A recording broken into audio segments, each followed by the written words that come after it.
One question that I receive relatively frequently is, James, how did you get set on this path towards being one of those crazy out there anarchists? Another question that I frequently receive is, James, if you had one message to share with the world, what would that message be?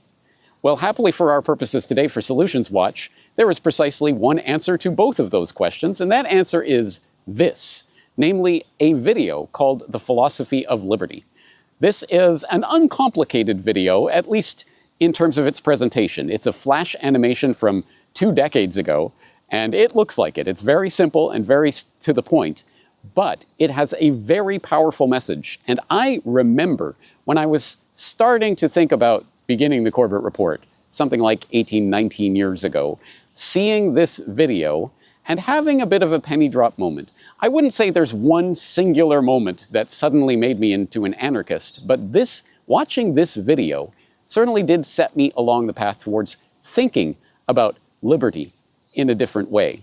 And so, for today's edition of Solutions Watch, in the spirit of the previous edition of Solutions Watch on writing a new narrative, I am simply going to exhort you to watch this video, The Filozofie of Liberty. It is 8 minutes short. So, today I'm asking you to do 2 things. Number 1, set aside 8 minutes of your day to watch and digest this video. And 2, if you think it is a video worth sharing, please share it with others. I think if any video needs to go viral, it is this one, because I think even if you are an evangelical anarchist who knows all of this ground level basic moral philosophy, I know that there are people in your life who do not understand it and who would benefit from a video like this one. Simple, to the point, clear explanation is available in many, many different languages, so I will leave the link in the show notes for this edition of Solutions Watch. Please go and watch this video and share it with others. I will have more to say about this video, The Filozofie of Liberty, where it comes from, its origins, its background, the philosophy it is propounding, etc. in the future. But for now, just set aside 8 minutes of your day, watch this video, and if you think it is worth sharing, share it. That's it. James Corbett, CorbettReport.com. The philosophy of liberty is based on the principle of self-ownership.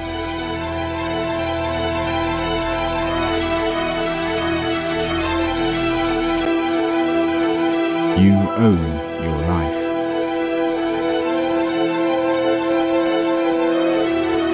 To deny this is to imply that another person has a higher claim on your life than you do.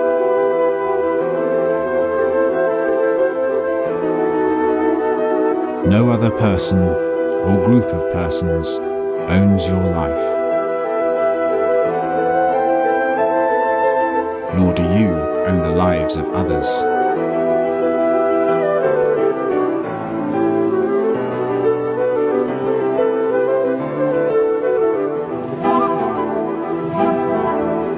You exist in time, future, present, and past. This is manifest in life, liberty, and the product of your life and liberty.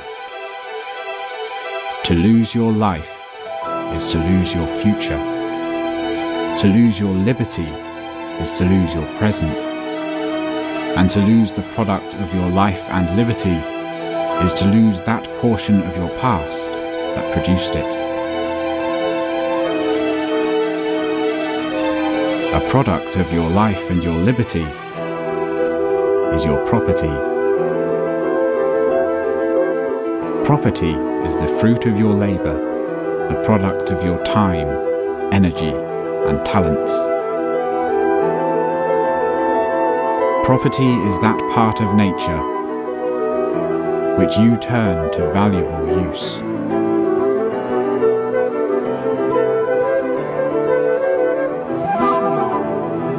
Property is the property of others that is given to you by voluntary exchange and mutual consent. 2 people who exchange property voluntarily are both better off, or they wouldn't do it.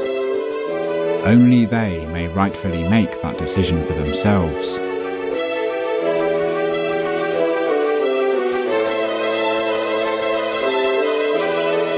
At times, some people use force or fraud to take from others without voluntary consent. The initiation of force or fraud. To take life is murder. To take liberty is slavery. And to take property is theft.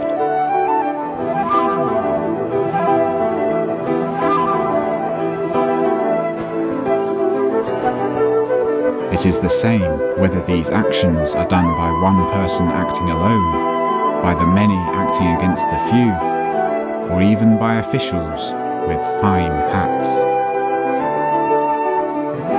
You have the right to protect your own life, liberty, and justly acquired property from the forceful aggression of others.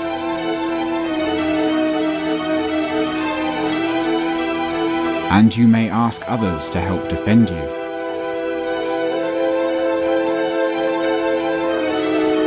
But you do not have the right to initiate force against the life, liberty, and property of others. Thus, you have no right to designate some person to initiate force against others on your behalf.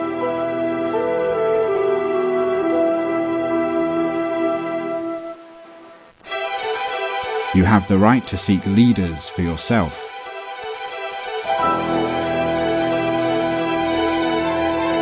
But you have no right to impose rulers onto others.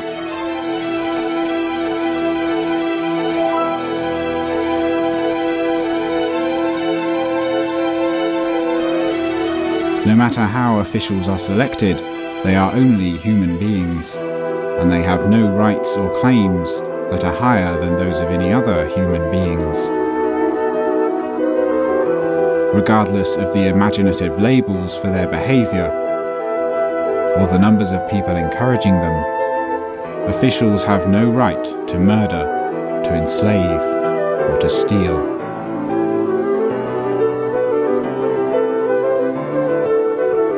You cannot give them any rights that you do not have yourself. Since you own your life, you are responsible for your life. You do not rent your life from others who demand your obedience. Nor are you a slave to others who demand your sacrifice.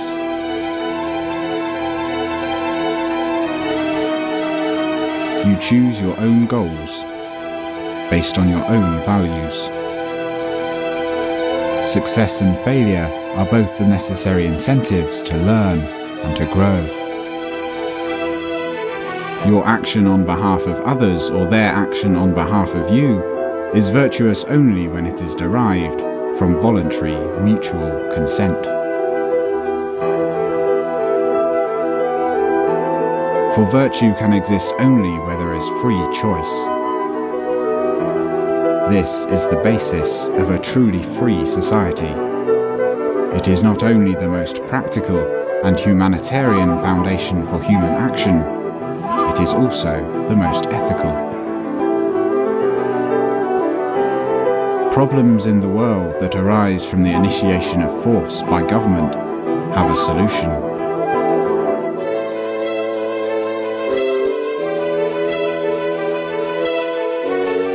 The solution is for the people of the earth to stop asking government officials to initiate force on their behalf.